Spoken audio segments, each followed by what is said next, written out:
What if I told you that one of the greatest empires in the history of the human race, an empire that stretched from the shores of Greece to the mountains of India, from the sands of Egypt to the rivers of Central Asia, never truly disappeared? What if I told you it didn't fall, it didn't crumble, it didn't get swallowed by the sands of time? What if it simply changed its name? Today we are going on a journey, not just through geography, but through time, through empires and invasions, through religion, revolution, and identity, through the blood of kings and the ink of diplomats. Because the story of how Persia became Iran is not just the story of a country. It is the story of how power, culture, faith, and pride can be compressed into a single word, and how changing that word can shake the foundations of everything a civilization thought it knew about itself. We are going to answer a question that has puzzled historians, baffled political scientists, and fascinated millions of people around the world. Why did one of the most ancient, proud, and powerful nations on Earth decide, in the middle of the 20th century, to erase its most recognizable name from the global map? Why would a country walk away from the legacy of Cyrus the Great, of Darius, of Xerxes, kings whose names echo through history like thunder, and replace all of that with a single new label? The answer, as you are about to discover, is far more complicated, more dangerous, and more fascinating than you ever imagined. Make sure you are subscribed and hit that notification bell, because this is the kind of deep dive historical storytelling we do on this channel every single week. Now, let's go back. Way back. The plateau, the people, and the language that connected worlds. Picture a vast plateau, surrounded on all sides by towering mountain ranges, the Zagros to the west, the Alborz to the north, and bleeding into scorching deserts to the east and south.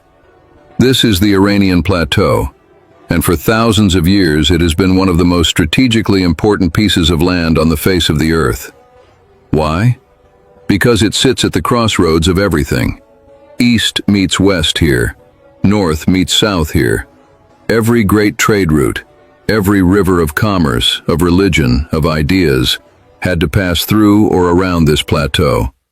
And that meant that whoever controlled this land controlled the flow of civilization itself. But before we talk about who controlled it, let's talk about who first truly belonged to it: the Indo-Iranian peoples.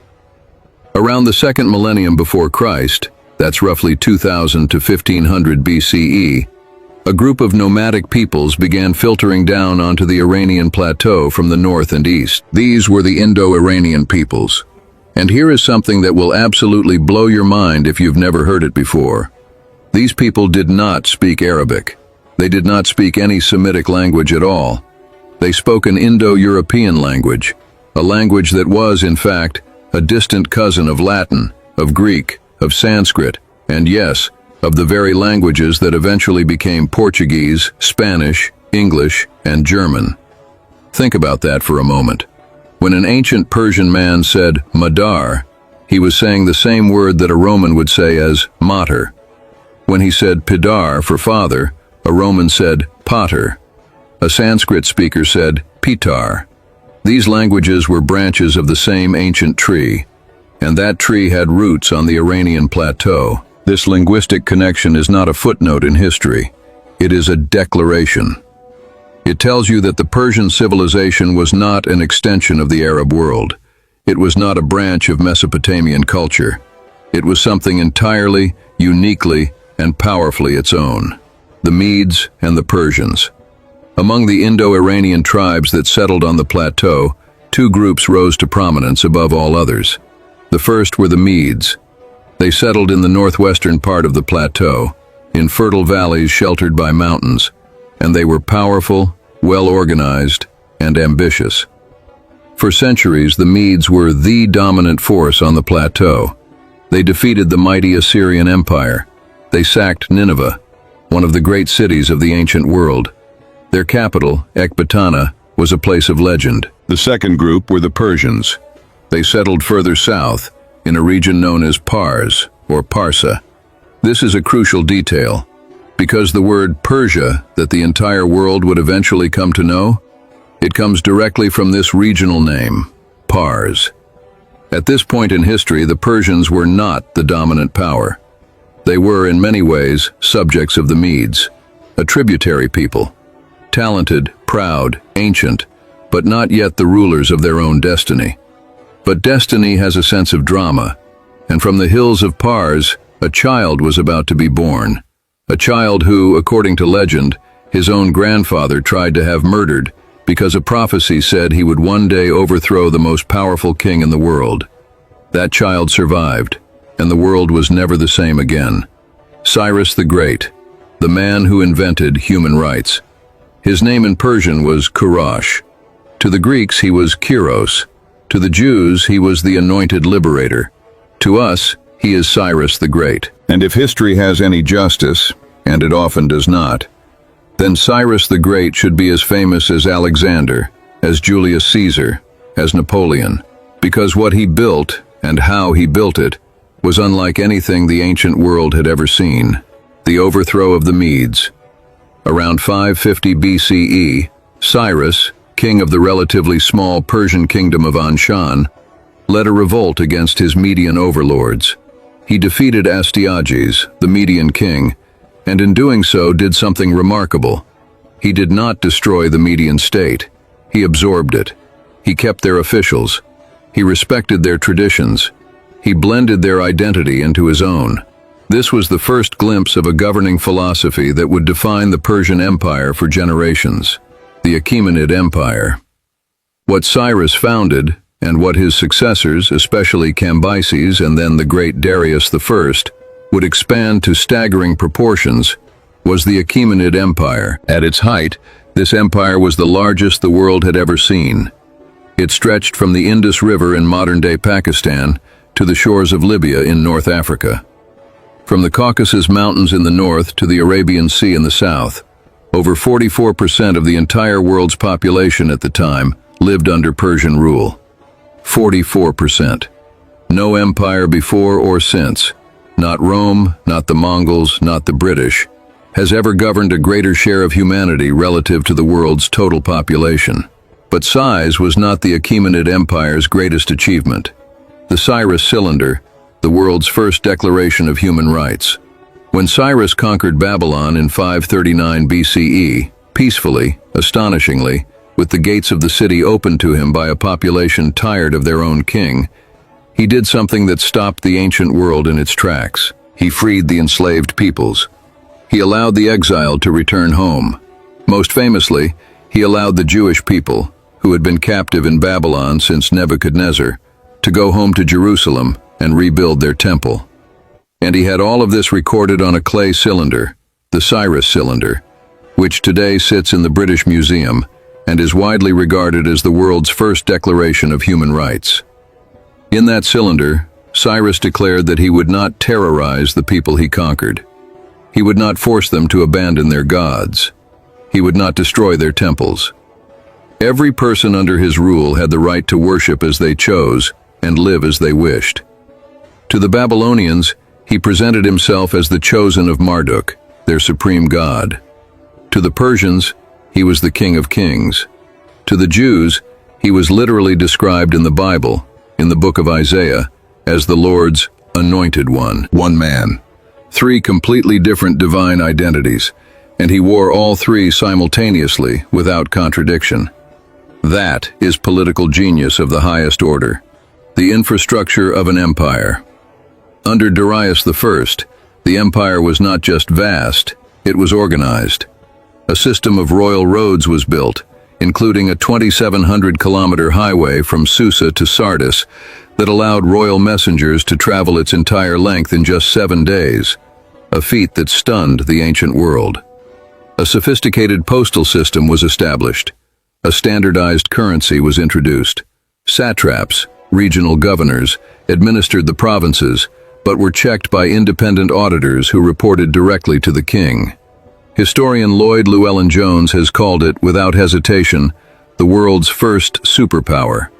And that description is entirely earned. But no superpower lasts forever. And the one that would challenge Persia was coming not from the east, not from the south, but from the rocky, windswept peninsula to the northwest, from Greece. Alexander the Great, the conqueror who became Persian, 334 BCE.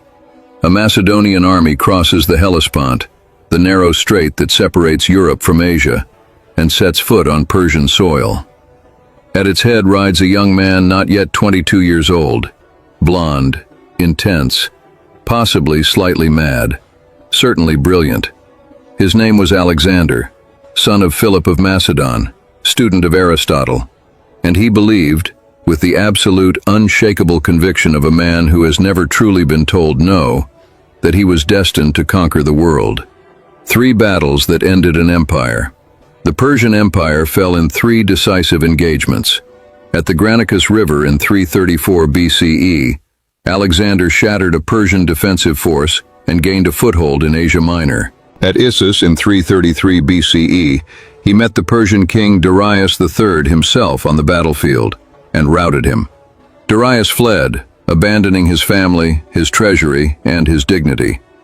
Alexander famously treated Darius's captured mother, wife, and daughters with complete respect. And at Gaugamela in 331 BCE, the decisive battle, Alexander's smaller army, through tactical brilliance and personal courage, broke the largest military force the ancient world had ever assembled. The Persian Empire, which had stood for 2 centuries, collapsed. The man who fell in love with Persia. Here is where history takes one of its most extraordinary turns. Alexander did not destroy Persia, he became it. He entered Persepolis, the ceremonial heart of the Persian Empire, a city of breathtaking beauty, and burned part of it in a fit of celebration. But he also preserved its bureaucracy, employed its officials, and declared himself the legitimate heir of the Achaemenid kings. He wore Persian robes. He adopted Persian court ceremonies, including the controversial act of proskynesis, the Persian custom of bowing before the king, which horrified his Macedonian soldiers, who saw it as divine worship of a mortal. He married Roxana of Bactria, a Persian noblewoman. He encouraged his generals to take Persian wives. In a mass ceremony at Susa, around 10,000 of his soldiers were wedded to Persian women in an extraordinary act of cultural fusion. He studied the Persian religion, Zoroastrianism. He consulted Persian priests. He began calling himself the chosen of Ahura Mazda, the supreme Zoroastrian deity. To his Greek and Macedonian soldiers, this was incomprehensible, unforgivable. They had marched thousands of miles to punish Persia, to avenge Greece, to prove Greek superiority. And now their king was dressing like a Persian, bowing to Persian customs, and marrying Persian women. Conspiracies multiplied. Assassination plots were uncovered. Trusted generals were executed. The army grew restless. But Alexander had seen something they hadn't. He had looked at the Persian Empire, its organization, its sophistication, its multicultural harmony, and understood that it was not a defeated enemy. It was a blueprint, a model for something even greater. He dreamed of a fusion civilization, Greek philosophy married to Persian administration, Macedonian military power wedded to Persian cultural depth. East and West, united under one king who was both, and neither. Then, in June of 323 BCE, in Babylon, after a night of heavy drinking, or possibly poisoning, historians still debate it, Alexander the Great collapsed. 12 days later, at the age of 32, the man who had conquered the known world was dead. His empire was immediately torn apart by his generals, the Diadochi, the successors, and Persia, the heart of everything he had built, was divided among men who had none of his vision. But Persia's spirit was not dead, it was simply waiting. Resurrection, the Sassanid Empire and the Arab conquest. After Alexander, Persia passed through the hands of the Seleucids, Greek rulers who tried, with mixed success, to govern an inherently Persian land. Then came the Parthians, a semi-nomadic Iranian people who pushed the Greeks out and ruled for nearly 500 years. But it was the Sassanid dynasty, rising to power in 224 CE, that truly restored the glory of Persia, the Sassanid Renaissance. The Sassanids were from Fars, from Pars, the same heartland that had given birth to the Achaemenids. They claimed to be the direct descendants of the original Persian kings, and they governed with that ancestral pride blazing in their every action. Under Sassanid rule, Zoroastrianism was restored as the official state religion, with a rigorous, hierarchical priestly class. Persian art exploded into one of its greatest periods. The massive rock reliefs carved into cliff faces at Nakhche-Rostam and Bishapur still leave modern visitors speechless. Persian literature, philosophy, medicine, and astronomy flourished. The Sassanids engaged in epic, centuries-long warfare with Rome and later Byzantium, two civilizations that regarded Persia as their most dangerous, most sophisticated, most worthy rival. For 400 years, the Sassanid Empire was one of the two superpowers of the known world. And then, in the 7th century, everything changed. The Arab conquest, a new world order. In the 630s CE, Arab armies, electrified by the new faith of Islam, swept out of the Arabian Peninsula with a ferocity and speed that shocked every established power in the region. Byzantium reeled, and Persia, weakened by decades of exhausting war with Rome, riven by internal succession crises, and economically drained, was simply not prepared. The Battle of Al-Qadisiyah in 636 CE effectively ended Sassanid military resistance. By 651 CE, the last Sassanid emperor, Yazdegerd III, was murdered by one of his own subjects as he fled east. The Sassanid Empire was over. 400 years of Persian imperial rule, gone in less than 20 years. But here is what the Arab conquerors discovered almost immediately. You can conquer a land, but you cannot conquer a civilization. Persia absorbs Islam and changes it forever. Yes, Arabic became the language of administration and religion. Yes, Zoroastrianism was gradually displaced as the majority faith. Yes, Persian elites converted to Islam, some by conviction, some by calculation, some by coercion. But Persian culture did not disappear. It adapted, it absorbed, and in doing so, it fundamentally shaped the civilization that conquered it. Persian scholars became the intellectual backbone of the early Islamic Caliphate. Persian administrators taught the Arabs how to govern. Persian poets redefined Arabic literary traditions. Persian architects gave Islam some of its most beautiful buildings. The great scholars of the Islamic Golden Age, Avicenna, Al-Biruni, Rumi, were not Arabs. They were Persians, writing in Arabic but thinking in Persian, dreaming in Persian, feeling in Persian. And gradually, Persian was restored as a literary language, now written in Arabic script, now infused with thousands of Arabic words, but still unmistakably, powerfully Persian in its soul. The Safavids, building a nation from the ruins of chaos. For nearly 9 centuries after the Arab conquest, the land of Persia was a chessboard of competing dynasties: Persian, Turkish, Mongol, and everything in between. The Mongols of Genghis Khan swept through in the 13th century and left trails of destruction that some cities never recovered from. Timur the Lame, Tamerlane, repeated the devastation a century later. But in 1501, a 14-year-old boy from a Sufi religious order rode into Tabriz at the head of an army and declared himself Shah of Iran. His name was Ismail I. His dynasty was the Safavids, and what he did next would permanently alter the soul of Iran. The Shia Revolution. Ismail declared Twelver Shia Islam the official state religion of his empire, by force. At the time, the vast majority of people in the region practiced Sunni Islam, as was common across most of the Muslim world. The Safavids imposed Shi'ism through persuasion where possible, through violence where necessary. Sunni scholars were exiled or executed. Shia scholars were imported from Lebanon, from Bahrain, from Iraq. The entire religious landscape of the country was redrawn within a generation. Why? Was it purely religious conviction? Partly. But it was also brilliant geopolitics. To the west, the mighty Ottoman Empire, Sunni, powerful, expansionist, was the greatest threat to Safavid survival. By making Persia Shia, Ismail created a religious distinction that made his people fundamentally different from their Turkish neighbors. He gave his empire an identity that was uniquely its own. You could not be absorbed into the Ottoman world if your faith set you permanently apart from it. The Golden Age of Isfahan.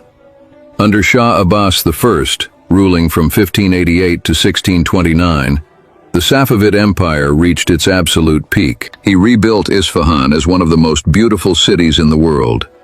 The Naqsh-e-Jahan Square, still standing today, still breathtaking, was the center of a city that 17th-century European travelers described as more magnificent than Paris, more refined than Rome.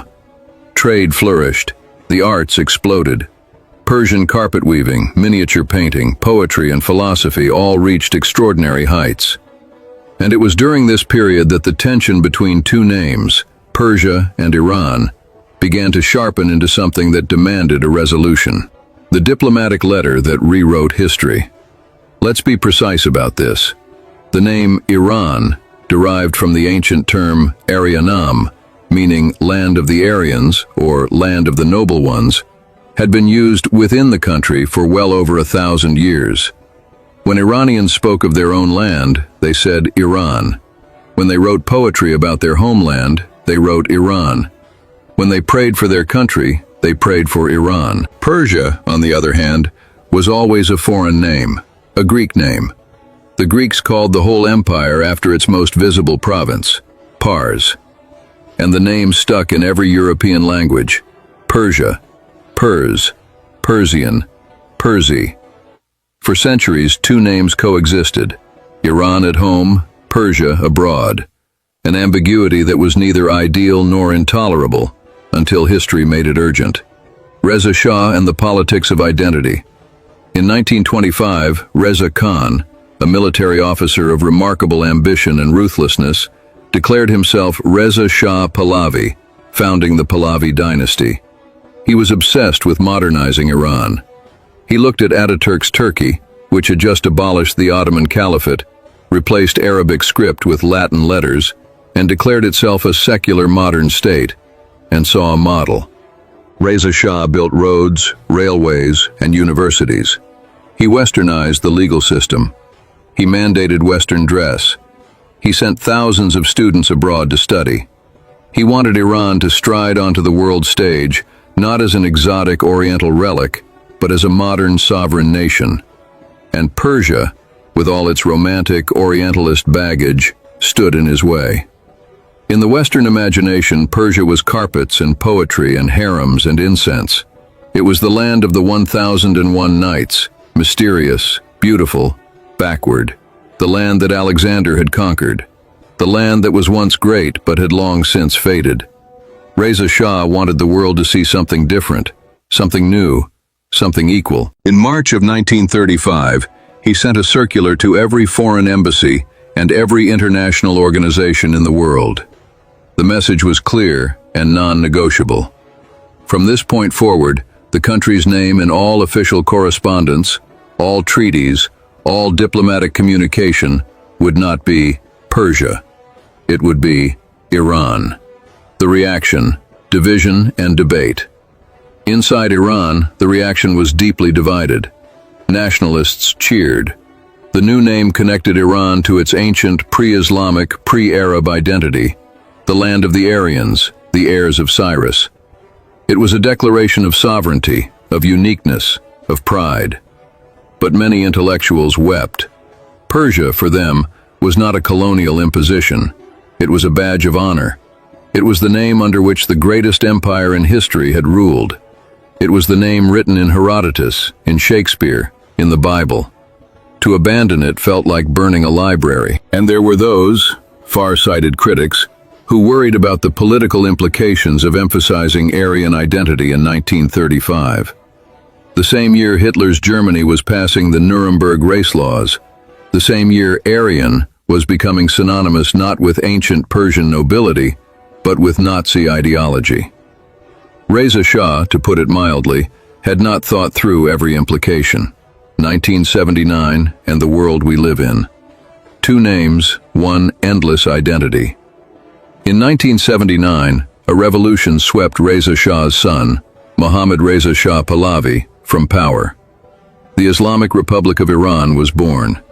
Ayatollah Khomeini returned from exile. The hostage crisis, the rupture with the West, sanctions, war with Iraq, decades of geopolitical isolation. And in the Western imagination, a strange reversal happened.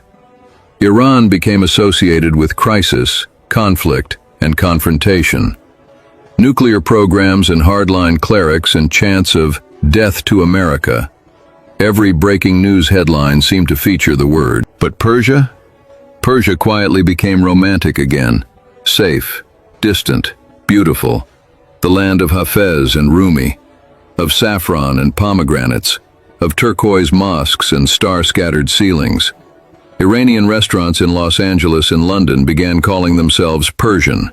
Iranian Americans at dinner parties would say, "I'm Persian," rather than, "I'm Iranian." Not because they were ashamed of Iran, but because Persian carried less political baggage.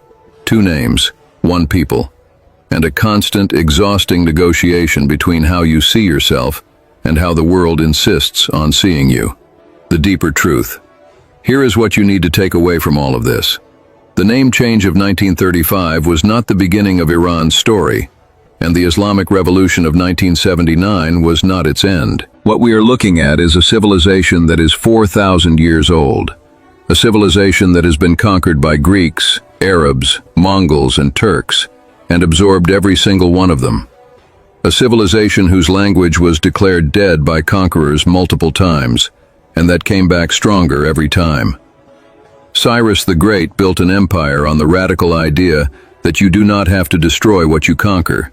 You can absorb it, you can learn from it, you can make it part of something greater. And in a strange, circular way, Iran itself has done exactly that across 4,000 years of history. It has absorbed the Greeks, the Arabs, the Mongols. It has been shaped by Alexander and Muhammad, and Marx and Khomeini.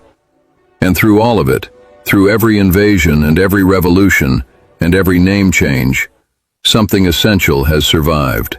Something that is neither Persia nor Iran alone, but both together, inseparably. A civilization so ancient, so resilient, so stubbornly alive that not even its own people can agree on what to call it. And maybe that is exactly the point. From Cyrus the Great to the Ayatollahs, from Persepolis to the Islamic Republic, from the world's first human rights declaration to the modern geopolitical chessboard. This is Persia. This is Iran. This is one of the most extraordinary civilizations our world has ever produced. And it is still very much alive. If this video opened your eyes to a story you never knew, please, leave a comment below. Tell me which moment shocked you most. Tell me which empire you want us to explore next. Subscribe if you haven't already. Share this with someone who loves history. Because stories like this one deserve to be heard. I'll see you in the next one.